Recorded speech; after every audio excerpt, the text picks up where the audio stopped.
Yeah. Yeah. So, yeah, Nicole Lamberson, you are in charge of the BIC or BIC, Benzodiazepine Information Coalition. Mhm. And yeah, for anyone who doesn't know what that is, tell us about what exactly the BIC does.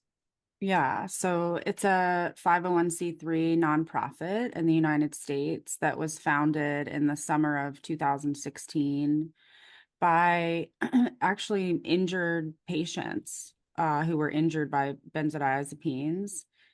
And they brought on medical professionals and other professionals like therapists, to form a medical board for the nonprofit, essentially to raise awareness and educate about the adverse effects of benzodiazepines, specifically when taken as prescribed. So we don't do a lot around benzodiazepine misuse, abuse, and addiction, just mostly around the prescribed physical dependence problem. Yeah. And if you go to the homepage, I believe it has the percentages of, and one of them that really stands out is what the chance of a person being addicted is. And I think it's a tiny percent. Like, is it 1% or less than 1%? Yeah, so that study was done by the National Survey on Drug Use and Health. I think well, they took the results from that survey. It was like a 2015, 2016 survey, and it was 100,000 adults 18 and up. And among US adults, they determined 12.5% used benzos, but only 1.5% um, who were benzo users had a use disorder or addiction. So basically, the summary of that study is that while benzodiazepine use is high, um, use disorders or true addiction is actually pretty rare. And I don't think that's something that a lot of medical professionals appreciate or understand. You know, they hear about benzos causing withdrawal, or even the word withdrawal sort of sparks the idea of addiction or substance use disorder in people's heads.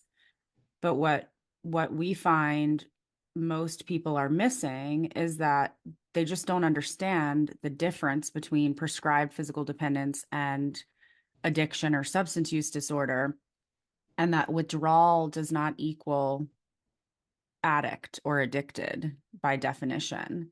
You can have a withdrawal syndrome just by way of taking the drugs on a daily basis exactly as prescribed by your physician.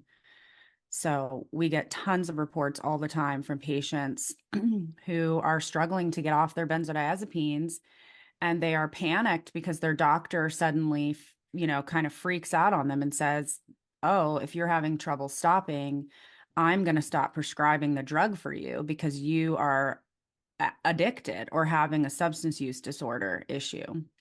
And that's the wrong thing to do.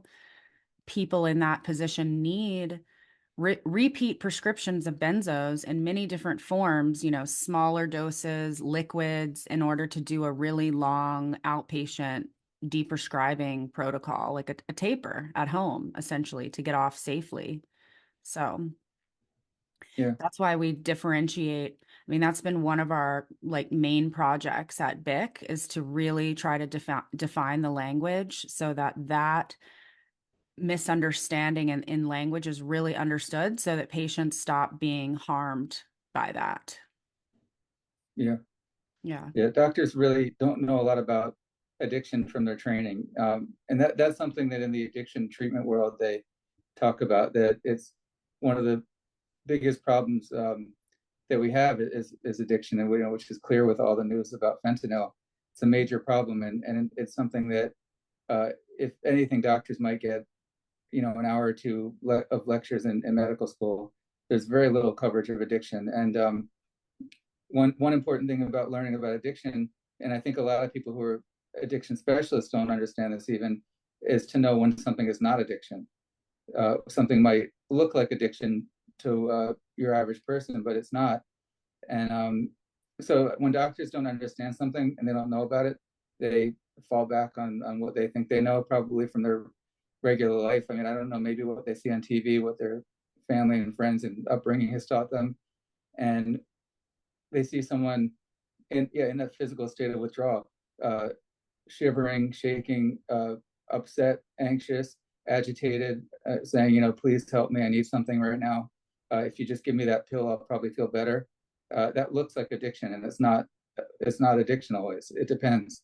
Mm-hmm. Um, and there's things that cause addiction and physical dependence. There's things that cause only physical dependence, and there's things that have more addiction and less physical dependence.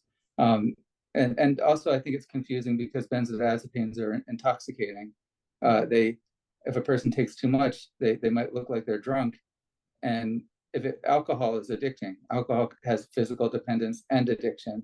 Mm-hmm. So I can see that a doctor or family members might say, well, it kind of looks like, and to even confuse it further, people in the addiction world might say, well, benzos are like alcohol on a pill. I think I've heard that for more than once.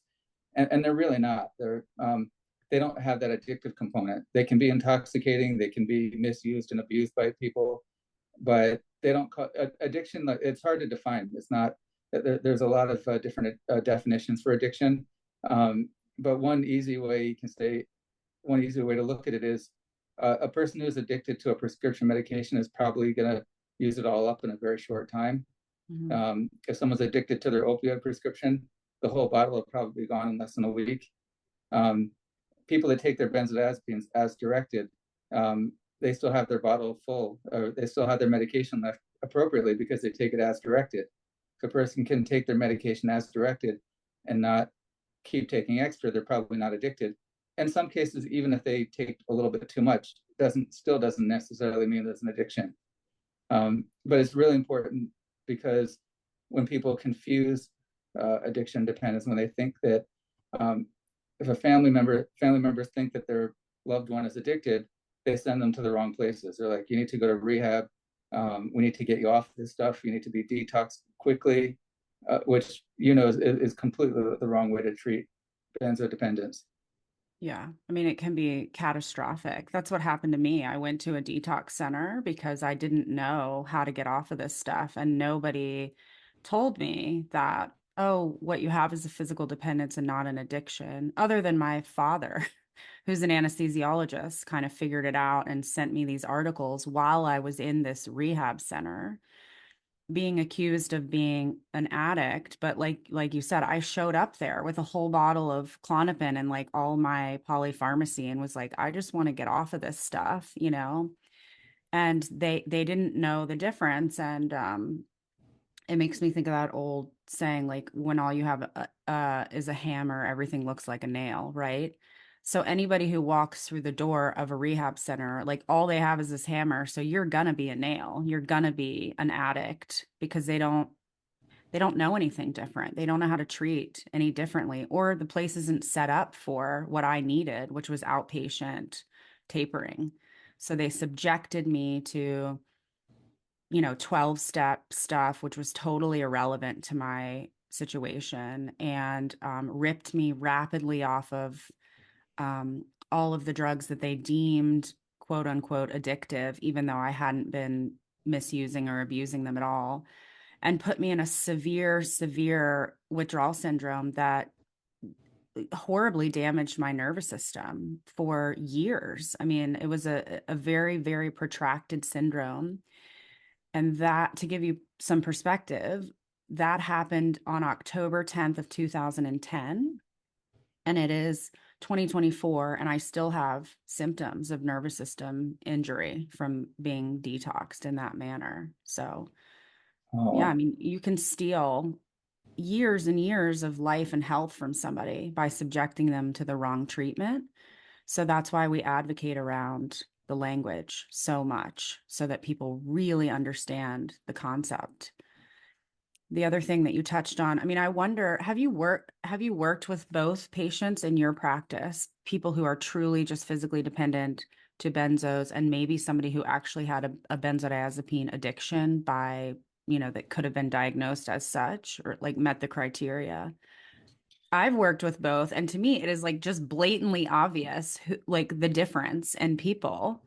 yeah. Uh, the people who are purely physically dependent, actually, sometimes you are some of the work with them is trying to slow them down in coming off of the medication because they want it out of their body. They're begging you, please, please, can I taper faster? Can I? And that is not typical addict behavior, you know? So to me, I can't believe that people can't like see the differences in people, but maybe it's because they aren't working with people like with an open mind when these patients come in, you know, and knowing what they're looking for. If you don't know what you're looking for, you can't accurately diagnose it.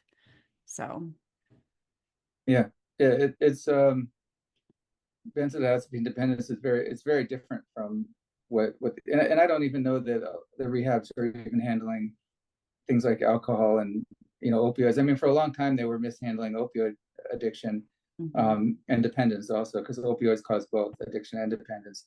Because we have, for the last 20 something years, and even further back if you count methadone, but we've had Suboxone or buprenorphine for the opioid patients, and the rehabs were all very resistant. They said if anything we're going to use it for a 1 or 2 week detox, but nobody should be on this medication long term. But buprenorphine, which is Suboxone, allows us to do long-term tapers off of opioids, similar to benzodiazepines. We can take 1 to 3 years. We can take a long period of time and let the person really get used to a gradual taper and stabilize. And these rehabs, exactly, they have that one hammer that really doesn't work very well on anything, Mhm. and everything is a nail, and they just don't want to hear anything different. I mean, we have like a whole Home Depot full of all kinds of different tools, and they're like, we're happy with our hammer, and Yeah. it's really not And the good, but it's success rate is something, I mean, I don't know. I don't know if you've seen the documentary, like I think it's called The Business of Recovery. Have you seen that one? It's pretty no, I sad. haven't I seen that think one. like they say that the rates of success are like 5% or something like that of those places.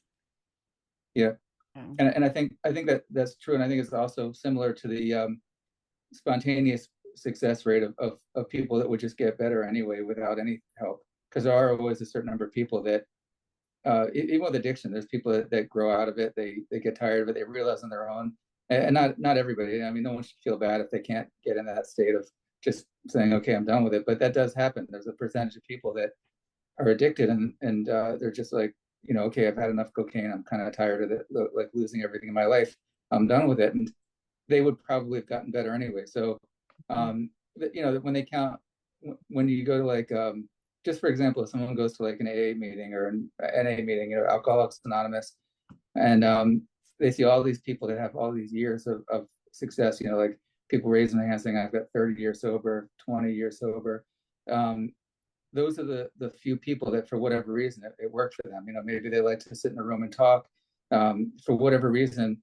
But you don't see the thousands and thousands of people that came and went and found some other solution, or maybe nothing worked for them.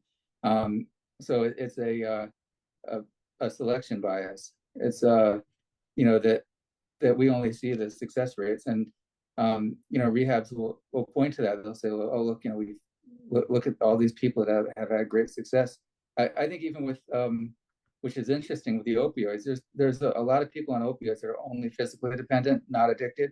mhm. And I think a lot of those people think they're addicted, or they thought they were addicted years ago, and maybe they got in recovery and they got over their physical dependence, and maybe there never really was an addiction, and so that would look like a success rate in addiction treatment.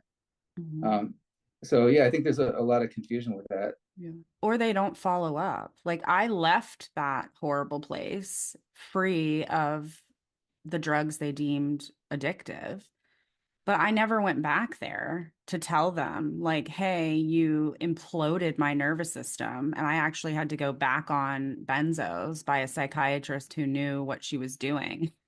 You know, they don't know when you leave because a lot of people figure it out after the fact. And they're not going to report back to this rehab place because I mean, that place can't do anything for you. So you just move on and find treatment that makes sense, essentially.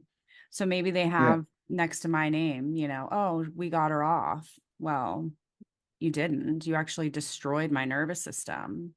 Um, yeah, so yeah. It's true. If they count their success rate as that you walk out the door not taking benzodiazepines, and they would count you as a success, and they harmed you. That's iatrogenic harm, Yeah. medically induced harm. Hmm. They were complicit in damaging your nervous system for many years, and no, and they're also if if someone's looking for help and they go on Google and search for how do I get off of benzodiazepines, the top search results are all going to be rehab or detox facilities, like places that are going to do that. Yeah. I mean, look, I guess Google is now like for a long time now, they usually put like the official like SAMHSA government thing at the top of, that these advertisers don't get to come out above that. But I don't even know if that organization, I don't know if SAMHSA, I think it's SMA, whatever it is, SHA, that, the organization that deals with part of what they deal with is addiction. But I don't even know if they differentiate, and would help someone in that situation. For all I know, maybe they just send them to rehab.